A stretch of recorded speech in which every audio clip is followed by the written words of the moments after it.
C'est donc sur son nom que le nouveau Front Populaire a fini par s'entendre pour le poste de Première ministre. Et c'est à France Inter qu'elle accorde ce matin sa première interview. Un nom que vous ne connaissiez sans doute pas, vous qui nous écoutez avant hier soir. Lucie Castet, bonjour. Bonjour. 37 ans, énarque, haute fonctionnaire en charge des finances de la ville de Paris, engagée pour la défense des services publics au sein d'un collectif Nos Services Publics dont vous êtes co-porte-parole et co-fondatrice. Je brosse donc votre portrait à grand trait encore une fois, puisque les Français qui nous écoutent vont pour beaucoup faire connaissance avec vous ce matin. Ils peuvent vous poser comme d'habitude toutes leurs questions au 01 45 24 7000 et sur l'application de France Inter avec le bouton réagir. On va parler, Lucie Castet, évidemment de votre profil, de votre projet, mais d'abord, vous avez entendu Emmanuel Macron hier soir balayer votre candidature en direct, 1 heure à peine après le communiqué du nouveau Front Populaire. Ce n'est pas le sujet, a dit le président de la République. Qu'est-ce que vous vous êtes dit en l'écoutant ? Je me suis dit que l'inconséquence du président de la République était inquiétante. Le déni de démocratie en refusant d'appeler la formation politique qui est arrivée en tête aux élections est grave dans un contexte où les Français se sont mobilisés massivement pour faire barrage au Rassemblement national. Et les résultats des élections sont absolument clairs. C'est un rejet de la politique du gouvernement sortant. Et c'est la demande d'une nouvelle orientation politique, d'une rupture pour le pays. Services publics, pouvoir d'achat, justice fiscale, écologie, c'est très clair. Le moment est grave, mais je pense qu'un espoir est levé. Je suis prête, nous sommes prêts. Je demande maintenant au président de la République de prendre ses responsabilités et de me nommer Premier ministre. Vous attendiez vraiment à ce qu'il vous nomme Premier ministre en direct hier soir ? Vous y croyez vraiment ? Nous croyons vraiment qu'il est temps de prendre ses responsabilités, que le moment est grave et qu'on ne peut pas ajourner ce type de décision, oui. Emmanuel Macron assure, lui, que le gouvernement qui a démissionné mais qui reste pour gérer les affaires courantes sera en place au moins jusqu'à la fin des Jeux Olympiques le 11 août, peut-être même, il le laisse entendre, jusqu'à la fin des Paralympiques le 8 septembre. Vous comprenez qu'il n'a aucunement l'intention de vous nommer à Matignon, ni aujourd'hui, ni jamais ? Je ne sais pas, seul lui le sait et probablement qu'il saura faire preuve de responsabilité. Mon objectif est clair, c'est éviter la paralysie. Il faut être responsable, nous sommes responsables avec le nouveau Front Populaire et il me semble que les électeurs ont envoyé un message clair en faveur d'un changement de cap et donc on ne peut pas rester dans la paralysie de cette façon comme le propose Emmanuel Macron. Et juste une parenthèse, c'est un hasard si le nouveau Front Populaire a envoyé son communiqué et sorti votre nom 1 heure avant l'interview du chef de l'État ? Faudra leur demander, j'imagine que c'est pas un hasard, le timing était opportun. Encore une fois, il s'agit d'inviter le président de la République à prendre ses responsabilités. Il n'y a pas de difficulté là-dessus. Ce qu'il dit, Emmanuel Macron, c'est qu'il faut entendre le message de ceux qui, après le barrage au Rassemblement national, d'après lui, veulent que les forces républicaines se mettent d'accord. Est-ce que vous pourriez être celle qui tend la main à gauche, à droite, pour un gouvernement de coalition, d'union, peu importe comment on l'appelle ? Celle qui tend la main et qui est capable de rassembler, je pense que c'est ce pourquoi ma candidature a été choisie par les forces du nouveau Front Populaire. Donc tendre la main dans le cadre du nouveau Front Populaire et aussi évidemment aux forces vives de la nation, à la société civile, bien sûr. En revanche, j'ai toujours pris au sérieux les désaccords politiques. Il n'y a pas de coalition possible entre des personnes qui pensent qu'il faut financer davantage les services publics et ceux qui pensent qu'il est urgent de réduire les moyens. Il n'y a pas d'accord possible entre ceux qui veulent que chacun paye sa juste part d'impôts et ceux qui proposent plutôt des allègements d'impôts aux personnes les plus favorisées, etc. Il y a une chose est claire, une coalition avec le camp présidentiel est impossible du fait de nos désaccords profonds et je pense que ça n'est pas ce qu'attendent les électeurs qui ont placé, encore une fois, le programme de rupture du nouveau Front Populaire en tête des dernières élections. Coalition avec d'autres, alors peut-être, vous êtes le nouveau Front Populaire avec 193 députés est à 100 de sièges de la majorité absolue. Alors avec qui vous pourriez aller trouver une majorité ? Ou est-ce que vous dites, comme d'autres, comme Jean-Luc Mélenchon par exemple, c'est le programme, rien que le programme et tout le programme du nouveau Front Populaire et aucune concession. Ce qu'on dit, c'est que le programme du nouveau Front Populaire est notre base. Il a mis d'accord toutes les forces de gauche de ce pays. C'est un exploit. Je souhaite quand même qu'on le reconnaisse. C'est très important. Ensuite, il s'agira de convaincre à l'Assemblée pour faire adopter ces mesures. C'est la base. Ça veut dire que vous êtes plus souple. C'est pas forcément. C'est pas une question de souplesse. On avance, on construit au fur et à mesure. C'est pas une question de souplesse. Ça, c'est la base. C'est notre base. Nous nous sommes mis d'accord là-dessus. C'est notre base de travail. Ensuite, nous savons que c'est compliqué. Nous n'avons aucun doute sur le fait que c'est compliqué puisque nous sommes bien conscients que nous n'avons pas de majorité absolue. Donc nous allons travailler ensemble. L'idée, c'est de convaincre texte après texte, loi après loi. On va chercher des accords. Et d'ailleurs, ce changement va opérer une modification de méthode qui est absolument importante par rapport à ce que faisait le gouvernement actuel. On va aller chercher des coalitions. Et je pense qu'il y a des sujets, notamment les services publics. Je me permets de parler de ces sujets parce qu'ils me tiennent particulièrement à cœur. Je pense que le délitement des services publics a fait partie de ce qui a nourri les votes pour le Rassemblement national. Et donc je pense que les sujets, par exemple liés au service public, peuvent rassembler très largement. Et les députés, hors du nouveau Front populaire, prendront leurs responsabilités à ce moment-là, lorsque nous proposerons des textes de nature à améliorer le fonctionnement des services publics. Lucie Castet, candidate présentée par le nouveau Front populaire et proposée à Emmanuel Macron pour ce poste de Première ministre. Au standard de France Inter, Daniel a une question pour vous. Bonjour Daniel. Bonjour. Bonjour monsieur. Bonjour à toutes, tous. Voilà, moi je vous entends, mais en même temps je suis un peu surpris. Il est clair que vous n'avez pas la majorité si vous êtes désigné, donc vous ne pouvez pas être désigné s'il n'y a pas d'accord avec d'autres. Moi je ne comprends pas pourquoi vous voulez faire un accord texte par texte plutôt qu'un accord qui contiendrait l'essentiel du programme du Front populaire, mais qui serait le résultat d'une concession, comme ça se fait dans tous les pays d'Europe. Il n'y a pas de surprise là-dessus, ça peut être long, mais est-ce qu'on peut pas arriver à discuter sur des bases? Moi, je pense clairement que c'est ce que les électeurs ont demandé, et en tout cas ce que je demande, je suis un électeur de gauche. Donc des alliances avec d'autres partis, Daniel? Oui, bien sûr. Merci beaucoup. Votre réponse, Lucie Castet. Est-ce que vous êtes prête, comme le dit Daniel, à former un gouvernement avec d'autres qui seraient issus, qui ne seraient pas issus justement des rangs du nouveau Front populaire? Alors déjà, je suis pas du tout en opposition avec ce que vous venez de dire, Daniel. La question est très pertinente, mais je pense l'avoir dit. Notre base de départ, c'est le programme du nouveau Front populaire. Ensuite, si des députés, si des personnalités politiques, mais aussi des personnalités de la société civile souhaitent nous rejoindre sur la base de ce programme, donc en accord avec ce programme, nous serons évidemment constructifs et on acceptera ça. En revanche, je l'ai dit, il y a des désaccords politiques profonds entre nous, entre notre programme et celui de la majorité présidentielle actuelle, et donc il ne me semble pas possible de faire ce type d'accord s'ils ne souhaitent pas venir vers nous. Mais s'ils ne viennent pas de la majorité, s'ils ne viennent pas de la droite, s'ils ne viennent pas du Rassemblement national, ils viennent d'où? C'est pour ça que je dis, on partira de notre programme et ensuite on construira des accords sujet après sujet. Je pense que, par exemple, les sujets écologiques, qui sont absolument déterminants pour l'avenir de notre nation, devront faire l'objet d'accords, et je pense que nous pourrons trouver des accords larges à l'Assemblée sur ce sujet. Et encore une fois, les députés prendront leurs responsabilités à cet égard. Mais ce sur quoi je souhaite insister, c'est quand même que nous souhaitons engager un changement de méthode. Depuis plusieurs années, nous assistons à une pratique du pouvoir extrêmement verticale, un Parlement méprisé, un président qui décide souvent seul, et un dialogue social au point mort. Lorsqu'on parle de fédérer et d'aller chercher largement des positions et des accords, c'est aussi avec ces acteurs-là, aussi avec les syndicats, aussi avec la société civile. Et ce que nous proposons donc avec le nouveau Front populaire, c'est un changement de cap, avec un changement de méthode. Nous allons renouer le dialogue avec les syndicats, avec les associations, et nous allons redonner au Parlement son rôle central dans notre démocratie. Alors on va prendre le temps de parler de vos convictions, de votre profil, de vos priorités, si vous étiez nommé à Matignon. Mais d'abord, pour revenir sur cette décision, à aucun moment, au moment d'accepter, vous ne vous êtes dit que vais-je donc faire dans cette galère?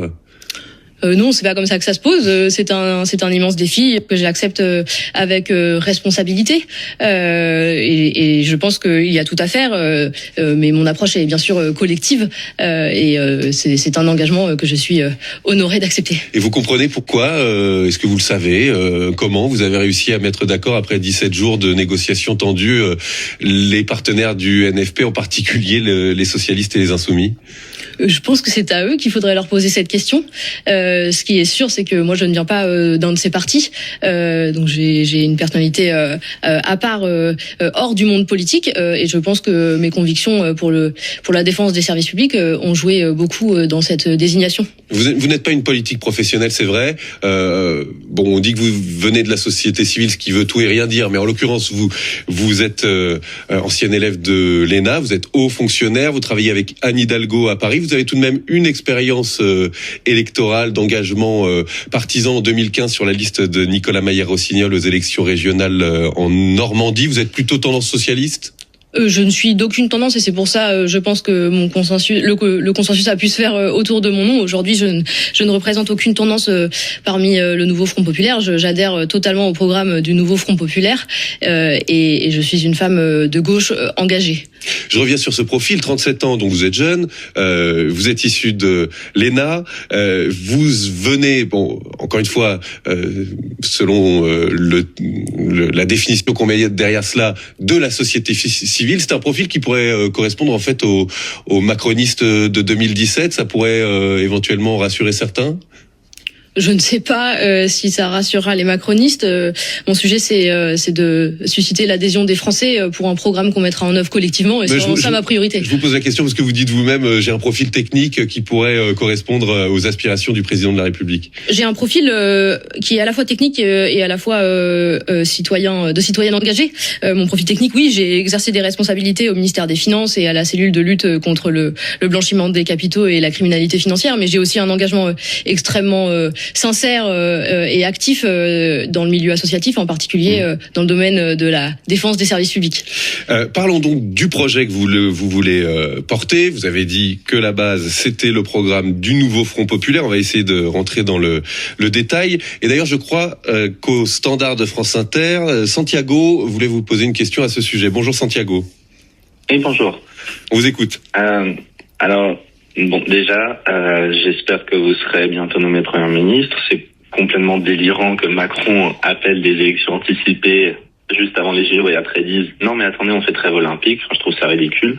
Mais bref, si vous êtes nommé Premier ministre, ce que je me demandais, c'était par quoi est-ce que vous commencez dans le programme et surtout, comment est-ce que vous mettez en œuvre telle ou telle mesure.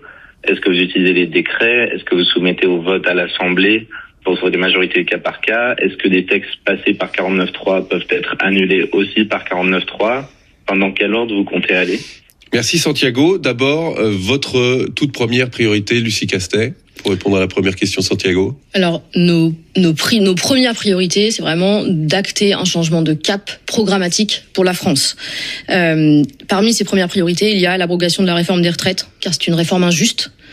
Il y a Là, on peut peut-être, répondre à Santiago justement sur la méthode. Mathilde Panot, ici même, chef des députés insoumis, hier matin, nous a annoncé le dépôt d'une proposition de loi d'abrogation de cette réforme des retraites à 64 ans. Alors, est-ce que vous passez par l'adoption de cette proposition de loi en essayant de convaincre d'autres députés pour la faire adopter? Est-ce que vous passez par décret, qui est aussi une option qui a été évoquée au Nouveau Front Populaire, ou par 49.3? Comment vous faites? Sur la méthode, on est encore en train de travailler dessus, précisément sur l'abrogation de la réforme des retraites. La priorité, c'est d'abord d'abroger le texte, et ensuite il faudra donner la main aux partenaires sociaux. Et j'insiste vraiment là-dessus, c'est la façon dont on conçoit l'exercice du pouvoir. Il faudra donner la main aux partenaires sociaux, notamment pour une conférence de financement, pour savoir comment on financera l'abrogation de la retraite à 64 ans. Et puis, il faudra remettre certains sujets sur la table, notamment le sujet de la pénibilité du travail, des petites retraites, etc. Et ça doit passer par des discussions, encore une fois, avec les forces vives et les partenaires sociaux. Et donc, il faudra se donner le temps de construire cette réforme des retraites une fois l'abrogation actée. Donc, abrogation de la réforme des retraites, revalorisation des salaires, SMIC à 1 600 €, priorité aussi. La priorité, c'est la revalorisation des salaires dans leur ensemble pour qu'on puisse vivre correctement de son travail. Ça comprend le SMIC, oui, mais aussi le point d'indice des fonctionnaires. Et j'insiste vraiment beaucoup là-dessus parce que ça me tient particulièrement à cœur. Aujourd'hui, on a un service public qui est totalement désaffecté. Il y a plus les concours de la fonction publique n'attirent plus. Et ça n'est pas seulement une question de salaire, c'est aussi une question de conditions de travail, mais beaucoup quand même de moyens. Pour vous donner un exemple, à l'issue de la campagne de recrutement de cette année pour les enseignants, il y a près de 3200 postes qui ne sont pas pourvus dans le primaire et le secondaire. Très concrètement, qu'est-ce que ça veut dire? Ça veut dire que les enfants qui vont arriver à l'école en septembre n'auront pas tous un enseignant face à eux. Donc ça, c'est extrêmement important. Sur les services publics, qui est votre cheval de bataille, je l'ai dit notamment autour de ce collectif Nos services publics dont vous êtes la cofondatrice. L'éducation reste le premier poste de dépense de l'État. La justice bénéficie aujourd'hui d'un budget historiquement haut. Vous parliez des enseignants, il y a eu des primes qui ont été été mise en place pour les enseignants. Il y a eu le Ségur de la santé pour l'hôpital. Est-ce que c'est une question de moyens? Est-ce que c'est une question de politique? Vous dites que Emmanuel Macron n'a aucun bilan là-dessus? Alors c'est à la fois une question de moyens et aussi une question de vision. S'agissant des moyens, oui, les moyens ont augmenté très à la marge, mais il est maintenant documenté très largement que les moyens sont insuffisants pour répondre aux besoins de nos concitoyens. On le voit chaque jour à l'hôpital, dans les cours de justice, on le voit chaque jour à l'école. Ça, c'est absolument incontestable. Mais aussi, c'est une question de vision. Progressivement, on a détruit le sens du service public et on a privé le service public de son objectif principal qui est servir le public, qui est répondre aux besoins des gens. Ça passe par une survalorisation du fonctionnement du secteur privé. Ça passe par une externalisation massive de certaines missions, dont des missions qui étaient entièrement dévolues avant à l'État, notamment des prestations intellectuelles. On a vu la polémique McKinsey qui a été extrêmement documentée. Donc je pense que c'est à la fois une question de moyens et à la fois une question de vision sur la place qu'on veut donner au service public dans notre pacte social, et je pense que les gens attendent massivement un retour des services publics dans notre société. Question justement, Lucie Castet de Lisa. Bonjour Lisa. Oui. Nous vous écoutons, votre question pour la candidate au poste de Première ministre présentée par le Nouveau Front Populaire. Bonjour. Bonjour, Lucie Castet, donc qui lutte contre la criminalité financière et pour la restauration des services publics comme Premier ministre, c'est un immense espoir. On a eu une suppression de 75 000 lits d'hôpitaux en 16 ans, 17 000 depuis 2017. Macron a supprimé 4 000 emplois de contrôleurs fiscaux. Chaque contrôleur redresse 10 firmes par an et rapporte des dizaines de fois son salaire à Bercy. Je comprends pas très bien. Que peut Madame Castet, face aux 80 milliards d'évasion fiscale et 120 milliards de corruption selon Anticor. Et pour rappel, il y a 300 économistes, dont Thomas Piketty, Gabriel Zucman, qui disent que le programme économique du Front Populaire est le meilleur. Voilà. Merci. Merci Lisa pour cette question et ces remarques qui vont sans doute faire plaisir à Lucie Castet, mais quand même une question de fond. Vous qui êtes engagé aussi sur la lutte contre la fraude financière, comment vous faites pour récupérer ces milliards d'évasion fiscale? Alors merci pour cette question qui en effet me tient beaucoup à cœur, et je pense que vous touchez là un élément central de la vie en collectivité. La fraude fiscale des particuliers et la fraude fiscale des grandes sociétés sont des phénomènes d'ampleur. Alors en France, on n'a pas de calcul précis de ces phénomènes, mais on estime que en fourchette grossière, entre 7 et 27 milliards d'euros la fraude pour les particuliers, et à peu près 25 milliards d'euros la fraude pour les grandes entreprises. Donc c'est massif. Ce sont des montants massifs. Vous l'avez très bien souligné, madame, les effectifs ont été de plus en plus réduits en matière de lutte contre la fraude fiscale, et même des rapports d'inspection interne à l'État montrent qu'en matière de lutte contre la criminalité financière de grande ampleur, la criminalité dite à col blanc, sont insuffisants pour faire face à l'ampleur du problème. Et donc, il faut à la fois se fixer un objectif politique clair, qui est on lutte pour faire revenir des recettes dans les caisses de l'État, mais aussi parce qu'il s'agit d'un enjeu de justice sociale et de justice fiscale, et il est absolument fondamental de montrer aux gens que l'on lutte efficacement contre ces phénomènes. En parlant de justice fiscale, il faut le financer, ce programme. La France aujourd'hui a 1000 milliards d'euros de dettes. Comment vous le financez? Sur qui vous augmentez les impôts? Alors effectivement, il faut financer, et c'est d'ailleurs tout l'intérêt du programme du Nouveau Front Populaire. On fait souvent le procès en responsabilité et en compétence à la gauche. Je pense que le gouvernement, à cet égard, a un bilan extrêmement négatif. Le gouvernement a réduit massivement les recettes qui rentraient dans les caisses de l'État pour financer notamment les services publics, et c'est pour ça qu'on se retrouve dans cette situation. À l'inverse, le programme du Nouveau Front Populaire propose de faire rentrer des recettes grâce à une réforme fiscale de grande ampleur. Et sur qui prévoit les personnes les plus riches, oui. Les grandes entreprises, rétablissement d'un ISF, étalement de l'impôt de manière plus juste, donc contribution plus juste des gens en fonction de leurs moyens. Et puisqu'on parle des finances, vous êtes directrice des finances de la ville de Paris depuis octobre 2023. Auparavant, vous étiez conseillère d'Anne Hidalgo en charge des questions budgétaires.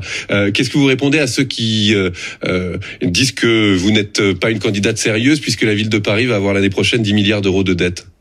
Alors, je réponds tout d'abord que la dette de la ville de Paris n'a aucune commune mesure avec la dette de l'État français et que donc il est un peu ironique d'entendre des leçons de la part des personnes qui sont responsables de la dette de l'État français. D'autre part, je suis fière d'avoir participé au financement de projets à très long terme qui vont améliorer la vie des gens, la vie des Parisiens et des Parisiennes, notamment en matière d'écologie. Donc c'est fondamental. Et enfin, il est important de souligner qu'aujourd'hui, les collectivités territoriales dans leur ensemble sont dans une situation financière et budgétaire extrêmement problématique du fait des politiques mises en œuvre par le gouvernement sortant.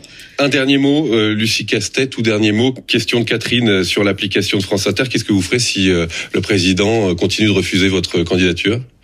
Nous continuerons à mettre la pression sur le président pour qu'il tienne compte du verdict des urnes et nous comptons aussi sur la société pour nous aider à pousser cet élan puisqu'un espoir est né, il faut maintenant le concrétiser. Merci d'avoir accordé ce matin à France Inter, Lucie Castet, votre première interview donc en tant que candidate présentée par le nouveau Front Populaire pour ce poste de Première ministre. Merci à vous.